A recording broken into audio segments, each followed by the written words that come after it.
샬롬 샬롬 샬롬 샬롬 샬롬. 하나님 사랑합니다. 여러분 주 안에서 사랑합니다. 다니엘 12장 1절에서 13절까지 큰 군주 미가엘이 일어날 것이요 끝날에 대한 이야기죠. 1절에 보니 그때 내 민족을 호위하는 큰 군주 미가엘이 일어날 것이요 또 환란이 있으리니 이는 개국 이래로 그때까지 없던 환란일 것이며 그때 내 백성 중 책에 기록된 모든 자가 구원을 받을 것이라. 땅의 티끌 가운데 자는 자 중에 많은 사람이 깨어나 영생을 받은 자도 있겠고 수치를 당해서 영원히 부끄러움을 당할 자도 있을 것이며 지혜 있는 자는 궁창의 빛과 같이 빛날 것이요 많은 사람을 옳은 대로 돌아오게 한 자는 별과 같이 영원토록 빛나리라. 이렇게 말씀합니다. 다니엘아 마지막 때까지 이 말을 간수하고 이거를 봉하며 하라. 많은 사람이 빨리 왕래하며 지식이 더하리라. 나 다니엘이 본 적 다른 사람이 있어. 하나는 강 이쪽 언덕에 섰고 하나는 강 저쪽에 섰더니 그 중에 하나가 세마포 옷을 입은 자 곧 강물 위쪽에 있는 자에게 이르되 이 놀라운 일의 끝이 어디까지냐 하더라. 내가 들은즉 그 세마포 옷을 입고 강물 위쪽에 있는 자가 자기의 좌우 손을 들어 하늘을 향하여 영원히 살아계시는 이를 가리켜 맹세하여 이르되 반드시 한때 두때 반때를 지나 성도의 권세가 다 깨지기까지니 그렇게 되면 이 모든 일이 다 끝나리라 하더라. 내가 듣고도 깨닫지 못한지라. 내가 이르되 내 주여 이 모든 일의 결국이 어떠하니까 하니 그가 이르되 다니엘아 갈지어다. 이 말은 마지막 때에 간수하고 봉함할 것이니라. 많은 사람이 연단을 받아 스스로 정결하게 하며 희게 할 것이나 악한 사람은 악을 행하리니 악한 자는 아무것도 깨닫지 못하되 오직 지혜 있는 자는 깨달으리라. 매일 드리는 제사를 폐하며 멸망하게 할 가증한 것을 세울 때부터 1290일을 지낼 것이요 기다려서 1335일까지 이르는 그 사람은 복이 있으리라. 너는 가서 마지막을 기다리라. 이는 내가 평안히 쉬다가 끝날에는 내 몫을 누릴 것입니다. 아멘. 1절에 그때는 11장 40절의 마지막 때로 말세를 뜻합니다. 말세는 예수님의 초림부터 재림까지의 기간을 뜻하는 용어죠. 구약의 모든 예언이 성취되는 때입니다. 다니엘서의 모든 예언은 말세에 등장할 그리스도와 그분께서 세우실 나라에 초점을 둡니다. 말세는 그리스도의 몸인 교회가 태어나 양육받고 이 땅에 존재하는 기간이기도 한데 5가지 특징을 가지고 있어요. 첫째로 말세는 내 민족을 호위하는 대군 미가엘이 일어나면서 시작이 되죠. 1절 그 상반절에 미가엘은 하나님 같은 이가 누구신가 라는 뜻입니다. 미가엘이라는 뜻은 이 미가엘은 누구일까? 구약의 족보에는 미가엘이라는 이름을 가진 사람이 여러 등장합니다. 신약에도 유다에서 한 곳에 계시록 한 곳에 등장을 하죠. 유다서의 미가엘은 모세의 시체를 두고 마귀와 다투는 논쟁을 하는 천사로 등장을 하죠. 이때 차마 모욕적인 말로 담지하지 못하고 주께서 책망해 주시기를 바라죠. 그러나 유다서의 미가엘은 예수님의 아닙니다. 유다서 1장 9절에. 근데 계시록에서 미가엘은 마귀를 상징했던 용과 싸우는 분으로 등장을 합니다. 계시록 19장 7, 8절에 보면 마귀와 싸워서 이기는 존재는 예수 그리스도시다. 미가엘이라는 이름 자체는 이렇게 사람, 천사, 예수님 모두에게 해당될 수가 있다는 거죠. 그렇지만 구속의 성취로 말세에 등장할 미가엘은 당연히 예수님입니다. 예수님과 그분의 몸인 교회가 등장해서 견고하게 세워지는 것이 말세의 가장 큰 특징. 둘째로 말세 초에 이스라엘 역사상 개국 이래로 그때까지 없던 환란이 있을 것이다. 이렇게 말하고 있습니다. 다니엘은 BC 586년에 이스라엘의 멸망을 경험했는데 말세의 환란은 그것보다 더 클 것이다. 이 환란은 교회가 양육받는 기간인 한때, 두때, 반때, 계시록 12장 14절이죠.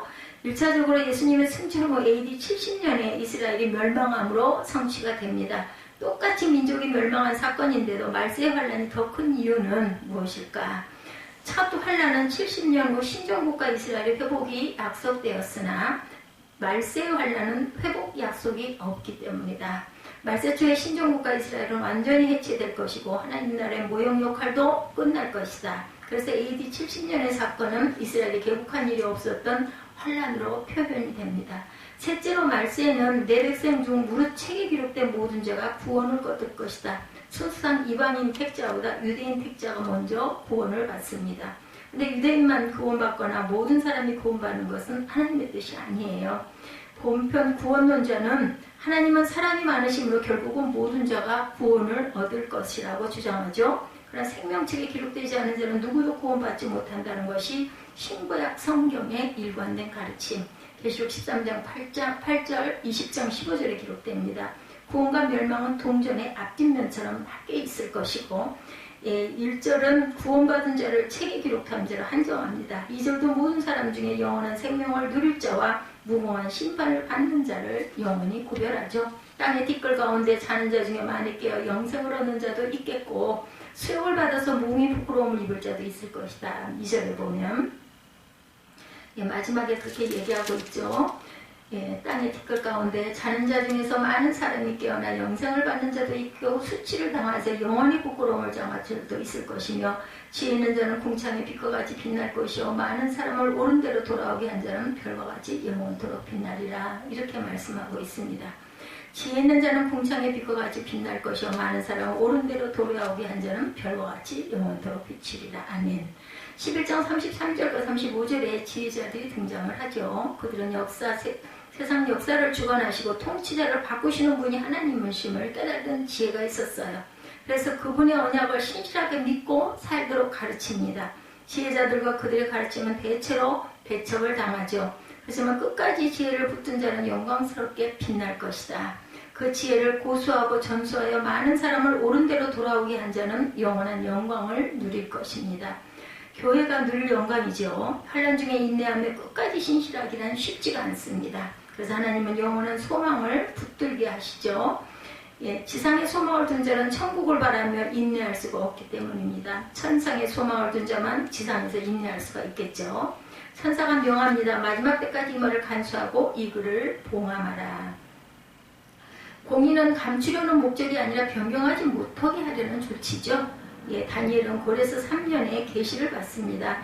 예수님의 초림은 500년 후에나 있을 사건이었어요. 다니엘의 계시는 그때까지 점차 성취가 될 것이고 그리고 하나님께서 정하신 때 종말의 계시의 의미가 온전하게 드러날 것입니다. 하나님은 예언의 마지막 때까지 변경 없이 간수됨을 중요하게 여기시죠. 계시하신 제국들이 역사에 등장한 후에 봉함했던 계시를 요한계시록에서 공개하십니다. 이것은 종말의 관점에서 다니엘서의 계시를 해석해야 한다는 것을 말하죠. 요한계시록의 관점에서 다니엘을 보아야 합니다. 예째로 말세는 많은 사람이 빨리 왕래하며 지식이 더하리라. 4절 후반전에 나오죠. 왕래를 통해 얻은 지식은 경험적 지식이 많겠죠. 이성적으로 분석하고 종합해서 축적하기도 할 것입니다. 인간의 경험과 이성에 기초한 지식은 하나님의 계시에 따른 지식과 큰 차이가 있습니다. 이사야 55장 8, 9절이죠. 계시 의존적인 지혜자의 지식과 기초가 완전히 다릅니다. 오늘날은 방 안에서 온 세상을 왕래하기도 합니다. 인터넷 세상에 온갖 지식을 더할 수가 있겠죠. 그런데 홍수 때 식수가 귀한 것처럼 지식 홍수 시대일수록 계시에 의존한 다른 지식은 희귀하게 된다는 것. 아모스 8장 11절에서 13절에도 증거합니다. 인간의 경험과 이성의 기초에서 쌓은 지식은 하나님과 그분의 교회와 복음을 대적합니다. 그래서 말세에는 사상의 전쟁터가 되겠고 결국은 그리스도의 말씀 앞에 복종할 수밖에 없다는 거죠. 이제 다니엘은 두 사람을 보죠. 한 사람은 강 위편 언덕에, 다른 한 사람은 강 저편 언덕 위에 서 있습니다. 세마포 옷을 입은 한 사람이 강물 위쪽에 있는 자에게 묻죠. 이 기사의 끝이 어느 때까지냐. 6절이죠. 그러자 그는 영생하시는 분께 맹세해서 대답을 하죠. 세마포 입은 자 곧 강물 위쪽에 있는 자에게 올라온 일이 끝이 어느 때까지냐. 7절에 내가 들은지 그 세마포 옷을 입고 강물 위쪽에 있는 자가 자기의 좌우손을 들어 하늘을 향하여 영원히 살아계시는 이를 가리켜 맹세하이르되 반드시 한때 둘때 반때를 지나 성도의 권세가 다 깨지기까지이니다. 그렇게 되면 이 모든 일이 끝나리라 하더라. 다니엘서는 예언도 1차적으로 AD 70년의 예루살렘 멸망 때까지를 뜻합니다. 그리고 3년 반 환란은 예수님의 승천 이후 그분이 다시 재림하시기까지 교회가 겪을 환란을 예표하죠. 다니엘도 모든 일이 끝날 때의 관람에서 깨달지 못했다. 8절 그 윗부분에 내가 듣고 깨달지 못한지라 내가 이르되 내 주여 이 모든 일의 결국이 어떠하겠나이까 하고 묻습니다. 하나님께서는 다니엘에게 주셔서 마지막 때 있을 상세한 징조는 알려주시지 않죠. 다니엘아 갈지어다 대저 이 말은 마지막 때까지 간수하고 봉함할 것이니라 말씀하죠. 지금까지 계시하신 내용을 지켜서 후대에 전수하라는 것만 사명으로 남겨주셨어요. 그리고 봉함한 계시가 공개될 마지막 때에 상반된 반응이 있을 것이다 알려주죠. 많은 사람이 10절에 보면 연단을 받아 스스로 정결하게 하며 회개할 것이나 악한 사람은 악을 행하리니 약한 자는 아무것도 깨닫지 못하되 오직 지혜 있는 자는 깨달으리라. 매일 드리는 제사를 폐하며 멸망하게 할 가증할 것을 세울 때부터 1290일을 지낼 것이요 기다려서 1335일까지 이르는 그 사람은 복이 있으리라. 너도 가서 마지막으로 기다리라. 이는 내가 평안히 쉬다가 끝날에는 내 몫을 누릴 것입니다. 이렇게 말씀을 합니다. 예. 말세에 매일 드리는 제사를 피하며 멸망케 할 미운 물건을 세울 것이다. 1290일을 지낼 것이다. 예수님은 이 땅에 계실 때 멸망에 가증한 것을 장차 세우실 것이라고 하셨어요. 마태복음 14장 15절에 그 물건은 AD 70년에 예루살렘 성전 파괴와 관련이 있죠. 성전 파괴로부터 1290일 3년 7개월은 성도의 권세가 깨어지는 고난의 기간이다 라고 말씀하죠. 고난이 45일 연장되더라도 끝까지 참는 자에는 약속이 따르죠. 12절에 보면 기다려서 1335일까지 이르는 그 사람은 복이 있으리라. 요한계시록에서 말세의 교회가 겪을 고난 기간을 1260일 약 3년 반이라고 말하죠.